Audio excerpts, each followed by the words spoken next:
7, 8. 1, 2, 3, 4, 5, 6, 7, 8, 9, 10, 11, 12, 13, 14. Next chain squat. 1, 2.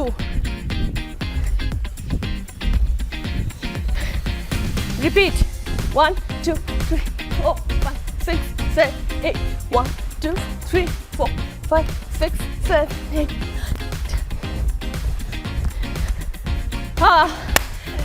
Good morning, very warm welcome. क्या आप उन लोगों में शामिल हैं जिन्हें बात बात पर गुस्सा आता है, छोटी सी बात और पारा चढ़ जाता है? तो जरा संभल जाइए, क्योंकि हर गुस्सा सिर्फ स्वभाव की कहानी नहीं होता। कई बार ये बिगड़ती हुई सेहत का इशारा भी होता है, और यही वजह है कि हमने आज हाई एनर्जी एक्टिविटी से शो की शुरुआत की है, क्योंकि शरीर जितना एक्टिव और फिट होगा, दिमाग उतना ही शांत और कंट्रोल में होगा। और सुनिए, ये बात हम ऐसे ही नहीं कह रहे हैं। एक लेटेस्ट स्टडी क्या बताती है कि लोगों को परेशान करने वाली तस्वीरें, वीडियो जब दिखाए गए और जैसे हादसे, वायलेंस के विजुअल्स, और तब देखा गया कि जो लोग कम फिट थे उनमें गुस्सा, बेचैनी बहुत तेजी से बढ़ी है। जबकि जो हमारी तरह रेगुलर योग और वर्कआउट करते हैं, एक्सरसाइज करते हैं, उनके इमोशन ज्यादा स्टेबल थे, कंट्रोल में थे। रिसर्च के मुताबिक अनफिट इंसान को फिट इंसान के मुकाबले 8 गुना, जी हाँ 8 गुना ज्यादा गुस्सा आता है। और यही बात सेहत के लिहाज से सबसे ज्यादा अलार्मिंग भी है, क्योंकि बार बार गुस्सा आने का पहला वार नस नाड़ियों को झेलना पड़ता है। गुस्से में तनाव वाले हार्मोन बढ़ते हैं, ब्लड प्रेशर अचानक ऊपर जाता है, ब्लड वेसल्स सिकुड़ती हैं और सिर दर्द, माइग्रेन, तेज हार्ट बीट जैसी दिक्कतें भी शुरू हो जाती हैं। और अगर यही सिलसिला चलता रहे तो नुकसान केवल मूड तक नहीं रुकता, दिल पर दबाव भी बढ़ता है, दिमाग पर असर पड़ता है, स्ट्रोक का खतरा बढ़ सकता है, किडनी हाई बीपी की मार झेलती है, फेफड़ों की वर्क कैपेसिटी गिरती है, पाचन गड़बड़ाता है, एसिडिटी, रिफ्लक्स, IBS जैसी परेशानियां भी शरीर में बढ़ जाती हैं। यानी कि मामूली बात पर आने वाला गुस्सा धीरे धीरे शरीर को उम्र से पहले थका सकता है, बीमारियों के भंवर में फंसा सकता है। Hypertension, diabetes, heart disease, stroke, anxiety, depression, यहाँ तक कि स्किन और इम्यूनिटी से जुड़ी दिक्कतें भी इससे ट्रिगर हो सकती हैं। तो सवाल सिर्फ इतना नहीं है कि आपको गुस्सा कितना आता है, सवाल यह है कि आपका शरीर और आपका नर्वस सिस्टम उसे कितना झेल पाता है। तो चलिए योग गुरु से आज बात करेंगे गुस्से, नस, नाड़ियां, उन तमाम बड़ी बीमारियों की जो चुपचाप इसी रास्ते से शरीर में दाखिल हो जाती हैं। स्वामी जी, बहुत बहुत स्वागत आपका। प्रणाम स्वामी जी। प्रणाम स्वामी जी। बहुत बहुत प्रणाम आपको मेरी बहन मीनाक्षी जी, अमित जी। और देखो हमारी एक छोटी योगिनी इधर बैठी है, एंजल। ये अभी धरती पर अवतरित हुई है। लाइए मैट लेकर आइए। या देवी सर्वभूतेषु मातृरूपेण शक्ति रूपेण भक्ति रूपेण सर्वरूपेण संस्थिता सर्वरूपमयी देवी सर्वम देवीमयम जगत अतोहम विश्वरूपाम त्वाम नमामि परमेश्वरी। इसकी कितनी यूनिट पहुंच गई थी? सुबह 20, टोटल 40 यूनिट इंसुलिन लेती थी।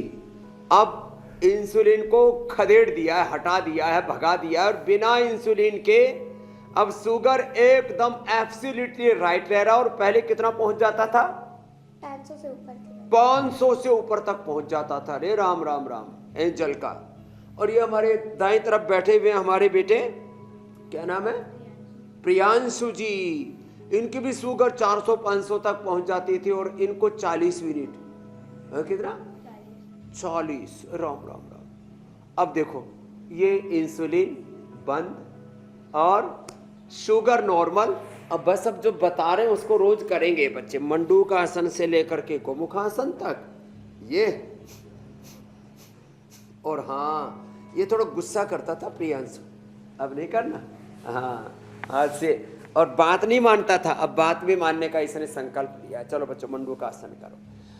अब देखो, चाहे बात टाइप 1 डायबिटीज की हो, टाइप 2 डायबिटीज के कॉम्प्लिकेशंस की हो, और नसनाड़ियों की हो, cell to soul to all, free for all. 7:56 पर हमारी ये योग की पाठशाला शुरू हो जाती है। सबका योगक्षेम, सबका उपचार, सबके लिए उपचार, सबके लिए समाचार, सबका योगक्षेमम वहाम्य हम का संकल्प इंडिया टीवी का ऐसा फलीभूत हो रहा है, लीवर की प्रॉब्लम वाले, लीवर किडनी की प्रॉब्लम वाले, अपने किडनी पेनक्रियाज की प्रॉब्लम वाले, डायबिटीज और डायबिटीज के कॉम्प्लिकेशंस, रेटिनोपैथी, नेफ्रोपैथी, न्यूरोपैथी, नस नाड़ियों की बीमारियां शुगर वालों को भी हो जाती है। इसलिए मैंने प्रियांशु और एंजल को माध्यम बना करके कहने की कोशिश की है कि हर रोग से मुक्त हो सकते हैं, रोग मुक्त योग युक्त होकर के जीना है। और उसके लिए मंडूक आसन, योग मुद्रासन, चलो पद्मासन में बैठो बच्चों, ये 2 आसन भी कर लिए, और लेट करके पवन मुक्तासन और उत्तान पादासन, एक एक आसन 5 से 10 मिनट करना पड़ता है। नस नाड़ियों के लिए अनुलोम विलोम और शीर्षासन सर्वांगासन बेस्ट है। खाली पेट न्यूरोग्रिट इम्यूनोग्रिट गोल्ड ले लें। आज हम बात कर रहे थे कि हमने ड्रोसोफिला की 25%, सी एलिगेंस की 60% तक आयु बढ़ा दी, और उनको तमाम ये बीमारियों का जो बखेड़ा होता है, न बीपी, न शुगर, न थायराइड, न अस्थमा, न आर्थराइटिस, न ब्रेन नर्वस सिस्टम के डिसऑर्डर, न स्ट्रेस, कुछ भी नहीं होने दिया। चलो बच्चों ऐसे ही रोज करना। चलो सर्वांगासन करो, ये वहां लेट करके कर लो सर्वांगासन, और ऐसे फिर शीर्षासन, ये नस नाड़ियों के लिए बड़ा जबरदस्त है। चलो बच्चों आप भी करो, नहीं तो डायबिटीज के कारण से भी ग्रोथ रुक जाती है, और लोग जो है ना ये उल्टा नहीं लटकते। एंटी ग्रेविटी एक्सरसाइज, इसके बारे में भी पूरी एक इसके ऊपर एक कार्यक्रम रखो, एंटी ग्रेविटी एक्सरसाइज, जिसमें शीर्षासन है जी, जिसमें सर्वांगासन है। बस आप रस्सी मत चढ़वा दीजिएगा क्योंकि एंटी ग्रेविटी में आयु लंबी होती है, और कभी भी मलखम? नस नाड़ियों की बीमारी, वेरिकोज वेन्स ऐसी कोई बीमारी नहीं है। हाँ, स्वामी जी, आज पूरी दुनिया में तनाव है, युद्ध, असुरक्षा और चिड़चिड़ापन। वो पैर फंसा करके लटक जाते हैं ना। हाँ स्वामी जी, पैर बांध, अगर आप मतलब मेरे पैर बांध देंगे, मुझे अमित और ईशा का नहीं पता, तो मैं पक्का लटक जाऊंगी। लेकिन स्वामी जी मलखम नहीं कर पाएंगे। मलखम में जो ग्रिप चाहिए, मुझे लगता है बहुत प्रैक्टिस की जरूरत है, जो आपके बच्चे करते कुछ हैं। काम बच्चों के लिए भी छोड़ दीजिए। कुछ काम बच्चों के लिए भी छोड़ दीजिए अमित। स्वामी जी, मैं ये कह रही थी कि दुनिया में तनाव, युद्ध और असुरक्षा के साथ साथ चिड़चिड़ापन लोगों में बढ़ता जा रहा है। घर पर, सड़क हो या फिर दफ्तर हो, हर जगह लोग छोटी छोटी सी बातों पर आपा खो देते हैं। बार बार उन्हें गुस्सा आ जाता है, बिना बात के चिड़चिड़ाते रहते हैं। ये बिहेवियरल प्रॉब्लम है, यानी कि व्यवहार की समस्या है, या फिर शरीर, दिमाग और बिगड़ती हुई फिटनेस का भी कोई सिग्नल है? देखो, एक तो ये शीर्षासन, और शीर्षासन में ही पद्मासन ऐसे हो जाए तो अच्छी बात है, और इसी में मूल बंध, उड्डयन बंध, और इसी में एकाग्रता, अंतर्मुखता, नाम जप, राम कृष्ण हनुमान शिव भगवान भगवती का ध्यान, और इनसे ना सच में पूरी नस नाड़ियों की समस्या दूर हो जाती है। और यदि कोई सूर्य नमस्कार कर लेना, फिर हम पावर योग भी बीच में करवाएंगे, बहुत जबरदस्त था। आप तो बात कर रहे थे गुस्से की, चलो बच्चों आप भी करो, ताड़ासन करो, सूर्य नमस्कार करो मेरे साथ साथ। अरे इनके बाप भी कर लो, तुम भी करो, तुम क्यों बैठे हुए हो? हाँ तुम भी बच्चों के साथ साथ करो। हाँ अच्छा, आप गुस्सा की बात कर रहे थे कि गुस्से से बीमारियां बढ़ती हैं, बीपी बढ़ता है, शुगर बढ़ता है, हार्ट प्रॉब्लम बढ़ती है, नसबंदियों की बीमारी बढ़ती है, बीमारियां बढ़ती है, आयु घटती है। और जो गुस्सा में दिल मिला करके उन्माद में, पागलपन में युद्ध करते हैं, ट्रंप का क्या हाल होगा? एक तो गुस्सा, वो गुस्से के बाद आता है युद्ध, फिर क्रोध और प्रतिशोध की ज्वालाओं में पूरी दुनिया धधकने लगती है। तो ये तो बड़ा खतरनाक है। माने गुस्सा ही इतना नुकसान करता है, और जब गुस्से की आग की प्रतिशोध में, ज्वालाओं में, युद्ध की ज्वालाएं धधकती हैं, और पूरी दुनिया उन ज्वालाओं में भस्म होने लगती है। कितना बड़ा नुकसान है रे। ये गुस्से के भी कई स्टेजेस हैं। पहले थोड़ा रिएक्शन, और फिर उसके बाद में एंगर, क्रोध, प्रतिशोध, और फिर उसमें लड़ाई झगड़ा, खून खराबा, फिर फसाद, और फिर युद्ध, और उसमें तो महाविध्वंस मचता है। तो भाई ये समाधान नहीं है जीवन का। इसलिए रोज योग करो, योग समाधान है, युद्ध समाधान नहीं, बुद्ध समाधान है। क्रुद्ध मत हो, बुद्ध बनो, शुद्धोसी बुद्धोसी निरंजनोसी, संसार माया परिवर्जितोसी, ये है समाधान। तो और पूरी दुनिया को अब योग के रास्ते पर ही आना पड़ेगा, युद्धों से हटना पड़ेगा।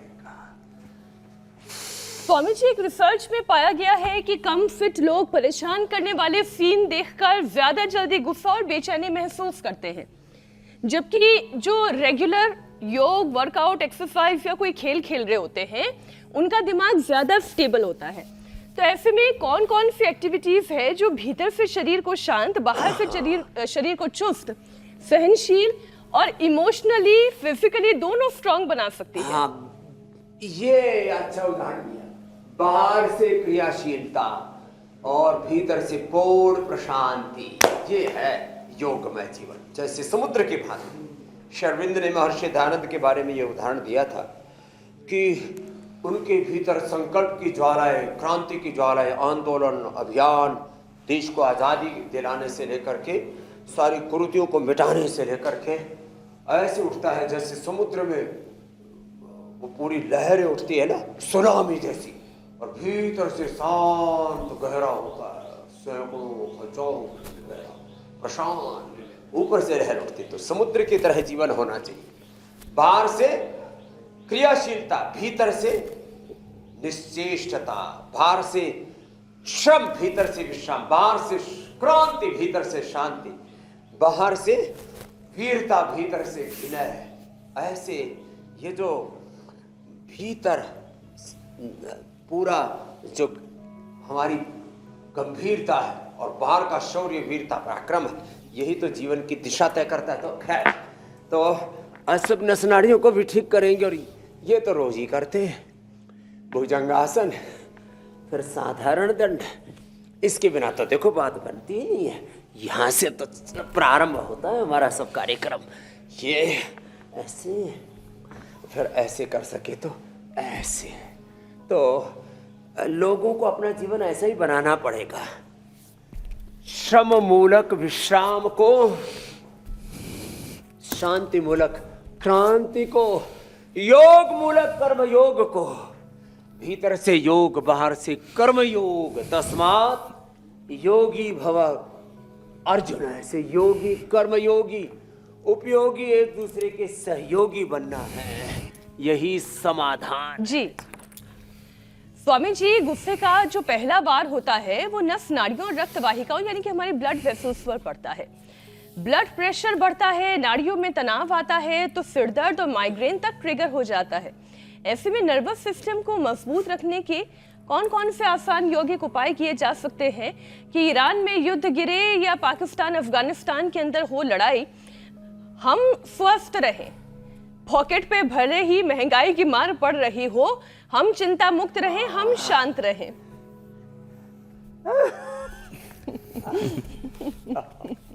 ये बड़ा कठिन है ये कि चारों तरफ युद्धों के बीच में, चारों तरफ धधकती हुई आग की ज्वालाओं के बीच में, चारों तरफ घमासान मचा है, स्ट्रेस है, एंजाइटी है, डिप्रेशन है, कोहराम मचा है, विध्वंस मचा है, और उसके बीच में युद्धस्व विगत ज्वर है। फिर भी जीवन के पथ पर, अपने पाथे पर आगे बढ़ते चले जाना है। तो इसके लिए अब देखो, एक तो जिनसे बन पाए ये भुजंगासन, ज़्यादा ना बन पाए, जो पूरा का पूरा हम करते हैं उतना ना बन पाए तो कम से कम एक भुजंगासन और दूसरा ये मरकट आसन, ये तो रोज करना है। और फिर किसी भी तरह के दुष्प्रभाव नस नाड़ियों के लिए बहुत जरूरी है। अधिक ना बन पाए तो मकर आसन ही कर लेना, मकर आसन, भुजंगासन, शलभासन और ये मरकट आसन। भुजंगासन और मरकट आसन 2 ही कर लिए ना तो ही कल्याण हो जाएगा। और ये तमाम तरह की दुश्वारियां हैं, तमाम तरह की समस्याएं हैं, चैलेंजेज हैं, प्रॉब्लम्स हैं, क्राइसिस हैं। हर पल व्यक्ति को किसी न किसी संकट से जूझना पड़ता है, रूबरू होना पड़ता है। और सारे संकट कटेंगे और किसकी? योग की शरणागति में, गुरु हरि की शरणागति में। इसलिए योग अध्यात्म में सबसे बड़ा तत्व कहा, गुरु हरि को एक ही कहा है, नर रूप हरि, कृपा सिंधु नर रूप हरि। पूज्य पाद गोस्वामी तुलसीदास जी महाराज, गुरुम शिव स्वरूपम ऐसा कहा। तो ऐसे लंबे लंबे श्वासों के साथ गुरु हरि की शरणागति में रहें, एक निष्ठ होके, योग निष्ठ होके, आत्मनिष्ठ होकर के, अपने स्वरूप में प्रतिष्ठित होकर के, योगस्थ कुरु कर्माणि। ऐसे एक तो सुबह सुबह होले होले, फिर धीरे धीरे, फिर इसको गतिपूर्वक भी ऐसे कर सकते, क्यों और क्यों। इसलिए स्वामी जी पहले धीरे धीरे गुरु की महिमा हमें जब बचपन में सिखाई गई, गुरुर ब्रह्मा गुरुर विष्णु गुरुर देवो महेश्वर, गुरु साक्षात परम ब्रह्मा तस्मै श्री गुरुवे नमः। तो गुरु और आपके जैसा गुरु अगर मिल जाए जो केवल स्वस्थ होने, अच्छे रास्ते पर चलने, खुद भी सेहतमंद होने और दुनिया को सेहतमंद बनाने का पथ प्रदर्शित करे, तो हमारे तो वाले न्यारे हैं ही स्वामी जी। और हमारे जरिए, इंडिया टीवी के जरिए इतने सारे लोगों तक आपकी ये योग वाणी पहुंच रही है, लोगों को इसका फायदा मिलता है। वो खुद सामने से आकर कहते हैं कि किसी ने अपना बीपी दूर कर लिया, किसी ने अपने थायराइड को खत्म कर लिया, किसी ने अपनी नस नाड़ियों की कमजोरी को दूर कर लिया। लेकिन स्वामी जी अभी भी बहुत सारे ऐसे लोग हैं जिन्हें स्वस्थ होने की जरूरत है, लेकिन कैसे करना है उन्हें ये नहीं पता।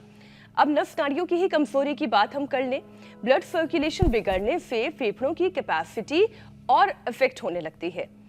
किसी की सांस उखड़ने की परेशानी होती है, कोई सीने में जकड़न की परेशानी कहता है, और फिर उथली सांस लेना यानी ऊपरी तौर पर सांस लेना, डीप ब्रीथ ना कर पाना, फेफड़ों तक पूरी तरह से ऑक्सीजन भरपूर ना पहुंच पाना। क्या ये तमाम बातें इम्यूनिटी कमजोर होने की वजह से होती है या फिर लंग्स के मसल्स वीक हो गए हैं इस वजह से होती है? एक दूसरे से कोरिलेटेड है ये। जो अधिक न कर पाए तो अर्ध हलासन इतना भी करें। जिनको वेरिकोज वेन्स की प्रॉब्लम है, नस नाड़ियों की दिक्कत है, वो जो अधिक नहीं कर पाते वो अर्ध हलासन कम से कम 5 मिनट ऐसे करें।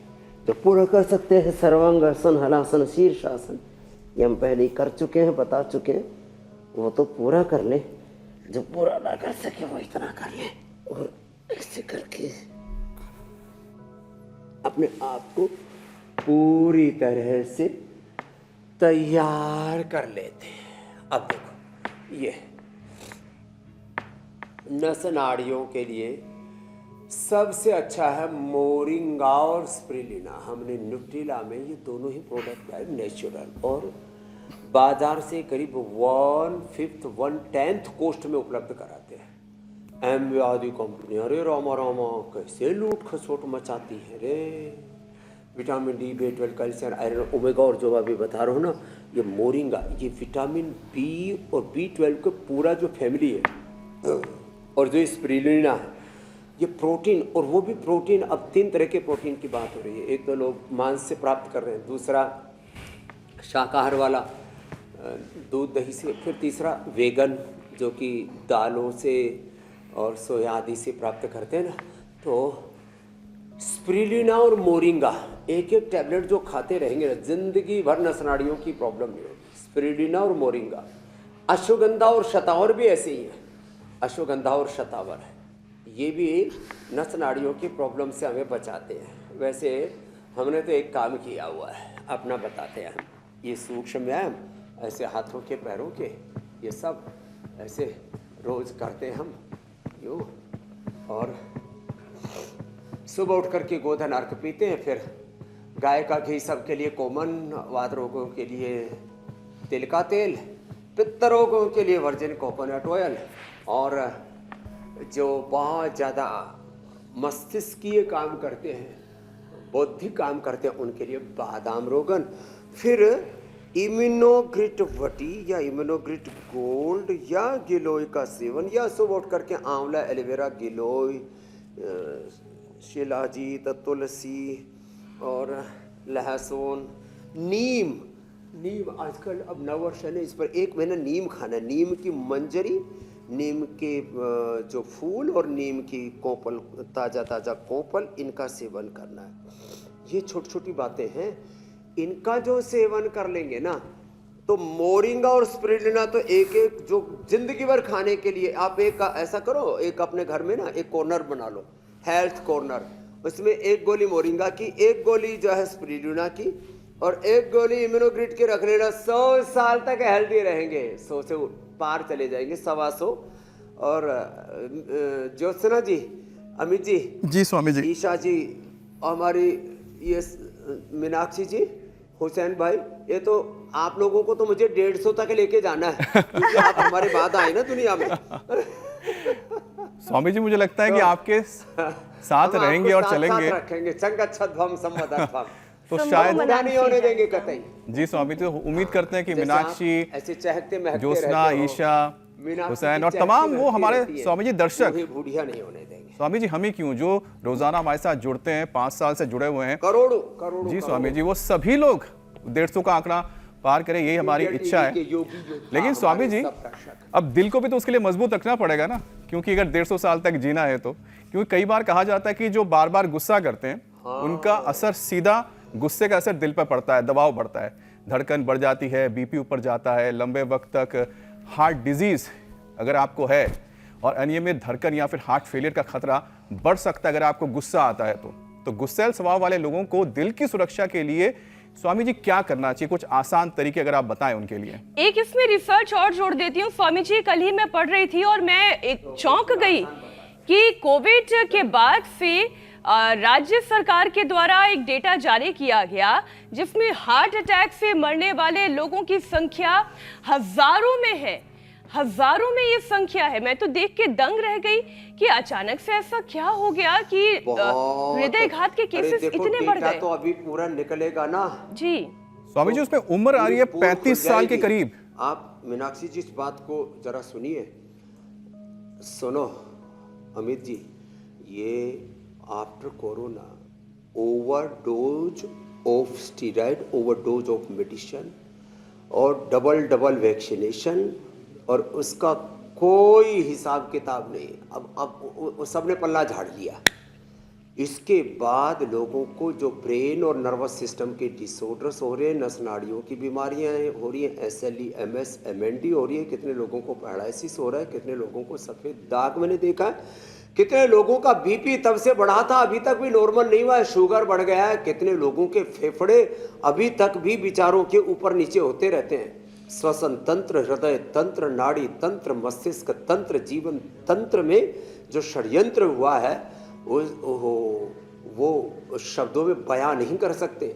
इसमें थोड़ा सा भी बोले तो फिर ये जो बहुत सारे drug mafia, medical mafia, pharma mafia, वो फिर सिर चढ़ जाते हैं, और उनको सपोर्ट करने वाले जो फिर पूरा एक इकोसिस्टम है इनका, क्या बताएं साहब, बहुत खराब हालत है। निकले कैसे बाहर? उष्ट्रासन करें, गोमुखासन करें, प्राणायाम करें, हाँ ये जरूरी है। फेफड़ों के लिए श्वासाहारी ब्रोंकोम ले, हार्ट के लिए खाली पेट कार्डियोग्राफ, सिद्धामृत, अर्जुन की छाल, दालचीनी, अर्जुनारिष्ट, लौकी का जूस, जिनकी पित्त की प्रकृति है, जिनकी कफवात की प्रकृति है, लौकी का सूप, लौकी की सब्जी ले। कितना भयंकर हार्ट की प्रॉब्लम होगी, मेरे पास तो रोज आते हैं, क्या करें जी, धड़कनें बढ़ गई है, 150-200 तक चली जाती है। जिनके इजेक्शन फ्रैक्शन कम हो गए, जिनके हार्ट इनलार्ज हो गए, जिनके हार्ट में ब्लॉकेज आ गए, जिनको एंजियोप्लास्टी बाईपास तक के लिए बोल दिया गया है, गोमुखासन, ये अभ्यास। फिर प्राणायाम करें, अर्जुन की छाल, दालचीनी पिए, ये चाय, कॉफी, जितने भी सिंथेटिक दवा, सिंथेटिक फूड और synthetic hair care, dental care, skin care, home care, सारी सिंथेटिक चीजों से बचना पड़ेगा, इनका बहिष्कार करना पड़ेगा, बहुत जरूरी है। बहिष्कार करो उन सारी चीजों का जो तुम्हारे साथ अंदर से तुम्हारे साथ एक अत्याचार करी, क्रूरता अपने साथ, अपने liver, kidney, lung, heart, brain, जिंदगी के साथ हम क्रूरता करते, अत्याचार करते, जुल्म ज्यादती करते हैं, अपने साथ इनजस्टिस, नाइंसाफी करते हैं। तो इन सब चीजों से तो बचना पड़ेगा भाई। किस किस के बारे में कोई टीका टिप्पणी करे, अपने आप को संभाल लो। इसलिए अपदीपो भव आत्मदीपो भव आत्मवारे द्रष्टव्य श्रोतव्य मंतव्य निधिध्यासितव्य। तो इसलिए हम आत्मोपचार, आत्म साक्षात्कार की बात करते हैं। तो लॉन्ग हार्ट और सीधा संबंध फिर ब्रेन तक जाता है। उसके लिए तो फिर अनुलोम विलोम बहुत जरूरी है, मेधावटी, मेमोरी ग्रिड, ओमेगा। नहीं तो सामान्य रूप से सबके घरों में अश्वगंधा, शतावर तो सब रखने ही लग गए हैं। अश्वगंधा, शतावर, बादाम, अखरोट, चिया सीड और वेजल सीड, फ्लैक्स सीड, बादाम, अखरोट और ये मगज बोलते हैं, इनको सबको कूट करके अच्छे से। और अभी तो सर्दियाँ आ गई है ना, सॉरी गर्मियाँ, सर्दियों में तो ऐसे ही खा लो कूट करके, थोड़ा मुनक्का, खजूर, अंजीर, गुड़, शक्कर मिला करके। अब गर्मियों में क्या करें, रात को भिगो दो इन सारी चीज़ों को, बादाम, अखरोट, मगज आदि, और चिया सीड, फ्लैक्स सीड और वेजल सीड आदि को सुबह उसको अच्छे से फिर घोट करके पानी में या दूध में डाल करके पी लो। थोड़ा सा उसमें ये सत्तू और डाल देना, और पानी में डाल करके पीते हो तो थोड़ा उसमें नमक, सेंधा एक चुटकी, थोड़ा सा धनिया, पुदीना और ये हरी मिर्च आती है वो डाल देना। सत्तू, जौ का सत्तू, चने का सत्तू, पूरा फुल एनर्जी रहेगी, मसल्स भी अच्छे रहेंगे, नसनाड़ियाँ भी अच्छे रहेंगी, पूरा शरीर सधा हुआ, गठा हुआ। जैसे आप हमारे शरीर को देखते हो ना, एक एक नस नाड़ी पूरी देखो, एक एक नस नाड़ी आप गिन सकते हो, और उसमें कहीं पर भी आपको हाथ हो, पैर हो, पेट हो, पीठ हो, सारे शरीर में कहीं पर भी कोई गड़बड़ घोटाला नहीं मिलेगा। तो रोज कम से कम ये 10-20 बार तो आगे पीछे पैरों को दबा लिया करें, 10-20 बार यूँ घुमा लिया करें थोड़ा। अब ये छोटे छोटे अभ्यास है, ये तो कर लिया करें। और जैसे मैंने आज बताया, न्यूट्रिला मोरिंगा और न्यूट्रिला स्पिरुलिना 100% नेचुरल, ऑर्गेनिक और अफोर्डेबल, ऐसी चीज़ों का रोज सेवन करने। अपने आप जो है, आपके पास में सहजना है ना, अपने पास में ये सरगवा है ना, उसका सेवन कर लो। उसके खाली फली नहीं, उसके फूल, फली, पत्ते सब काम आते हैं। और स्पिरुलिना में तो जो साफ पानी पर सिवाल, हरी पत्तियां जम जाती हैं ना, उसको अच्छे से धो करके धूप में सुखा करके पाउडर करके रख लो, लेकिन उसका टेस्ट अच्छा नहीं आता। विदेशों में तो बहुत महंगी बिकती है जो साफ पानी पर सिवाल होती है ना, गाय भैंस को खिलाओ दूध बढ़ जाता है। पहले तो तालाब में ना सिवाल जम जाती थी ना, हरी हरी, इसी को स्पिरुलिना कहते हैं। तो वो बहुत ही जबरदस्त है, उसको सुखा लो साफ पानी पर जमी हुई सिवाल, उसको धूप में अच्छे से सुखा लो, फिर पाउडर करके उसमें गुड़, शक्कर या हनी डाल करके पी लेना, टेस्ट का टेस्ट। तो नस नाड़ियों की समस्या का घरेलू उपचार और रेडीमेड स्पिरुलिना और मोरिंगा टैबलेट दोनों बता दिए। तो आज के बाद नस नाड़ी की बीमारी तो किसी को रहेगी नहीं, सब इतने मजबूत बन जाएंगे, हमारी तरह से यो भी उठा लेंगे। और वैसे भी स्वामी जी ऐसे उठा करके, और जो अभी आपने कहा ना कि बहिष्कार ऐसे भी करो, जो गलत है उसका बहिष्कार करो और शुरुआत खुद से करो। तो दुनिया जहां में जाकर कि फलानी चीज पसंद नहीं, इसका बहिष्कार करते हैं, फलानी योजना पसंद नहीं, इसका बहिष्कार करते हैं। पहली यात्रा बहिष्कार की अपने खुद के शरीर से शुरू करें, और सबसे पहले तो उस गुस्से को ओमिट करें, उसका बहिष्कार करें जो आपके शरीर को तबाह कर रहा है। ठीक स्वामी जी, ये बात तो कही जा सकती है ना? काम, क्रोध, लोभ, मोह, अहंकार, अविद्या, अस्मिता, राग, द्वेष, अभिनिवेश, मद, मत्सर, जितने भी आंतरिक विकार है ना, ये शत्रु है, इनका तो बहिष्कार करना ही पड़ेगा। सारे अज्ञान और अज्ञान जनित वृत्तियों, प्रवृत्तियों का, सारे अविद्या और अविद्या जनित जितने भी अपने जीवन में मोह सकल व्याधीन कर मूला तिन तपुन उपजई बहुशूला, सारे विकारों से डिटैच, दूरी बनाओ, विरति और आत्मरति होकर के, आत्मवान होकर के हमें जीना पड़ेगा। मेरी बहन ठीक कह रही थी आप एकदम। वो बड़ा अच्छा भजन है स्वामी जी कि काम क्रोध मद मोह लोभ को बहा चित सो दीजे, राम नाम रस लीजे, मनवा राम नाम रस पीजे। ये बहुत अच्छा, मुझे बड़ा पसंद आता है ये भजन। और स्वामी जी, इसलिए मैं अपने आसपास के लोगों को भी कहती हूँ कि जब गुस्सा ज़्यादा आने लगे तो ग्लास भरकर पानी जो है वो पी लीजिए, गुस्सा शांत हो जाएगा। और फिर भी अगर गुस्सा शांत नहीं होता तो जाकर 10 मिनट टहल आइए, जिस पर गुस्सा आ रहा है कम से कम उससे दूर हो जाइए, वरना अपना तो नुकसान है ही, आगे वाले का भी नुकसान है। स्वामी जी, लेकिन जिसकी गुस्सा आलम्बन से तो दूर हो। हाँ। और भगवान नाम का स्मरण, आपने ठीक कहा, भजन का आश्रय। ये जो संगीत है ना, ये भी बड़ा अच्छा है। तो जिनको गुस्सा आई इंडिया टीवी में, वो जो है जब मीनाक्षी जी जब समाचार नहीं पढ़ रही है तो उनके पास में आकर के थोड़ी देर भजन मंडली में सम्मिलित हो जाना। स्वामी जी, आजकल तो भजन कॉन्सर्ट भी शुरू हो गए हैं देश में, भजन कॉन्सर्ट जिसमें युवा बहुत बढ़ चढ़ कर जाते हैं। हाँ, अरे सैटरडे संडे को तो जितने भी यूथ हैं जी। वो पार्कों में, कहीं पर भी मंदिरों में, कोई भी सार्वजनिक जगहों पर, कहीं पर भी किसी के घर में इकट्ठे होकर के ये ट्रेंडिंग में है। ये आजकल जो है शाम के समय वर्किंग डे पर भी बहुत से लोग कर लेते हैं ये भजन, क्या बोलते हैं, कॉन्सर्ट, भजन संध्या, कॉन्सर्ट। ये अच्छे शुरू हाँ। स्वामी जी, अब इसको जरा सेहत से जोड़ देती हूँ। अब जो लोग तो भजन कॉन्सर्ट कर रहे हैं या भजन संध्या कर रहे हैं, राम का नाम जप रहे हैं, या जिसे वो मानते हैं, आप ही कहते हैं खुदा अल्लाह ऑलमाइटी। आज रमज़ान ख़त्म हो गए, ईद का दिन है, सभी मुस्लिम भाइयों बहनों को बहुत सारी मुबारकबाद है ईद की। लेकिन स्वामी जी, जिन लोगों की आदत में गुस्सा शुमार हो जाता है, तो उनकी तो किडनी पर डायरेक्ट असर पड़ता है, क्योंकि शरीर लगातार तनाव की हालत में रहता है। जिन लोगों को हाई बीपी है, डायबिटीज है, किडनी में रुकावट की एक बड़ी वजह है स्वामी जी।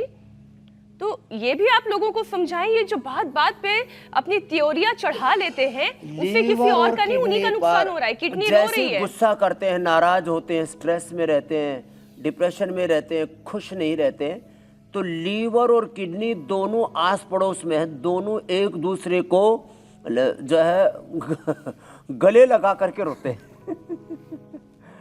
आज तो गले लगाकर खुशियां मनाने का दिन है। तो ये लीवर के लिए लिवोग्रिट। जी जी जी।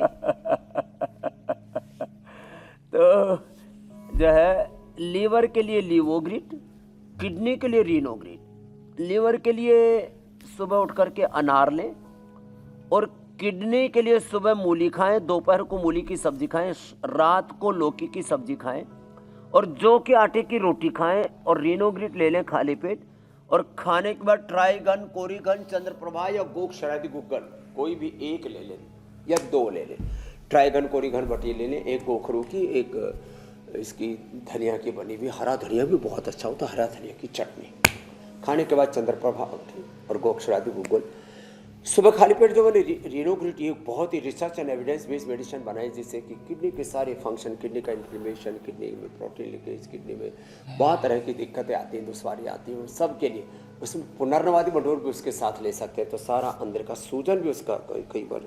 और किडनी में पॉलीसिस्टिक किडनी है ना, तो कपालभाति भी साथ में ऐसे करें, तो ये किडनी सबकी हेल्दी रहेगी। तो किडनी के लिए सबसे अच्छा आहार है जो, लीवर के लिए सबसे अच्छा आहार है गॉट मिल्क, हार्ट के लिए सबसे अच्छा है अर्जुन की छाल, दालचीनी मिला और दूध, उसको जो है हमारे यहाँ पर क्षीर कल्प बोलते हैं, क्षीर कल्प। ओहो, बहुत जबरदस्त है। मस्तिष्क के लिए सबसे अच्छा है बादाम, अखरोट और ब्राह्मी, शंखपुष्पी। ऐसे एक एक अंग के लिए एक एक आहार है हमारे यहाँ पर।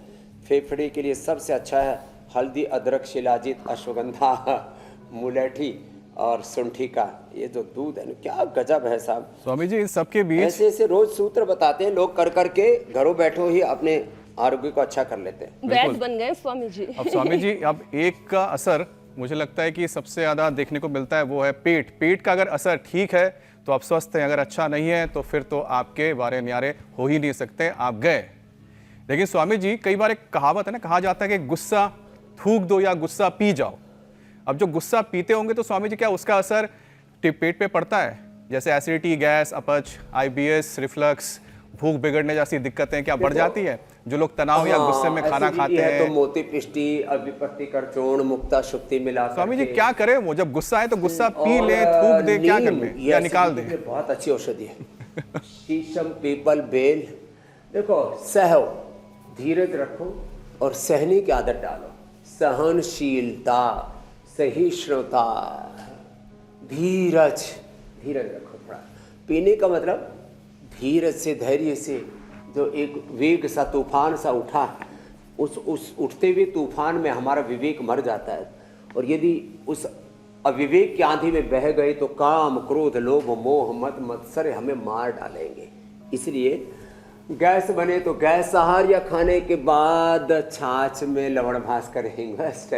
वैसे खाने के पहले थोड़ा अनार और थोड़ा सा, मैंने तो बोल ही रखा है, सलाद, फ्रूट्स, ड्राई फ्रूट्स, उबली हुई सब्जियाँ यही खाओ। एसिडिटी, गैस कुछ भी नहीं बनेगा। फिर भी गैस है तो गैस, सहर कब्जा है तो त्रिफला शुद्धि चूर्ण, कोलाइटिस है तो कोलोग्रिट, खाली पेट खाने के बाद कुटजारिश, कोटस, कन्वर्टी, और ये स्पाइस हो गया तो फिर अर्सोग्रिट, और खाली पेट हो कच्चा दूध भी जो है उसमें नींबू निचोड़ करके ले लेते हैं।